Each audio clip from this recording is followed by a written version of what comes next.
Good morning. Romans 8:14. For those who are led by the Spirit of God are children of God. Beautiful. Beautiful when you come to that place and submit your life to God and empty yourself of yourself so you can be filled with the love of God. And then we get to be His fragrance of love wherever we go. But we need to die to self in order to experience it in its fullness. We weren't created for us. We were created for His image. We were created to be followers of the one we say we follow.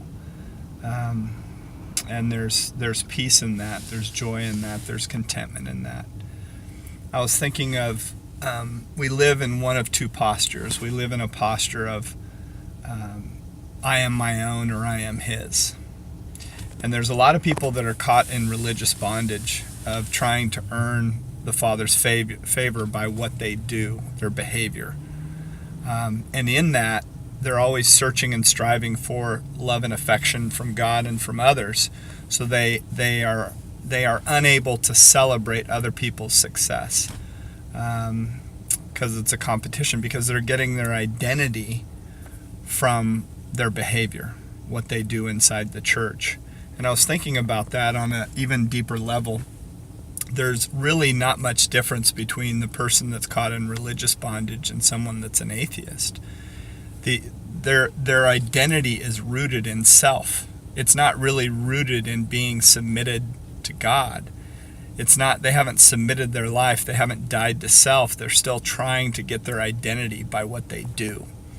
It's no different to me, and God showed me that this morning, that person's still striving to get their identity through their behavior instead of just submitting their life to God and God transforming them more and more into His image. That's where the power of God comes into your life, and you are being led by the Spirit of God then.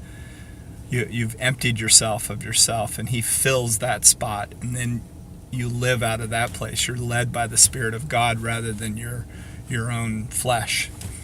And there's nothing better than that. There's nothing more beautiful than being free of self.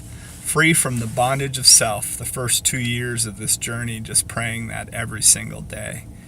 But we come into the world apart from that love of God, so we're always searching for it in these different avenues. We never find it, not in religion, not in the world, not in success, not in depravity, not in some mythical relationship that's going to satisfy that brokenness and that emptiness within. We're always searching but never finding. It's only when we come to the Father. When you bow down before the Lord and admit your dependence on Him, He will lift you up and give you honor. It's that relationship with Him, the beauty of relationship with God, and allowing Him to change you. We have the free will choice to be in relationship with God or still be our own. So the person that's in religious bondage, it says in Galatians 5, it says, "It is for freedom that Christ has set us free. Stand firm then, and do not commit again to a yoke of slavery." He's not talking to the person that's struggling with sin at that time. He's talking about the person that's in religious bondage, of trying to go back to that religious system of trying to earn God's favor by the behavior that we do. He wants us to be free. In the prodigal story, God is calling out, the father is calling out to his son that has gone off in a depraved route, but he also wants his son to come into the party, come and enjoy his presence. The one that's the stubborn son that's done everything right, the religious son, is what he's pointing at there. He wants us to be free, but we put ourselves in chains, whether that's chains of addiction, whether that's chains of searching for everything the world has to offer and never quite being fulfilled, or just the rest of us just always just searching for that love and acceptance that we can only find in Him. Then we find it in Him, then we can actually love people unconditionally for the first time. Anyway, I hope you can find Him today and experience freedom. Love y'all.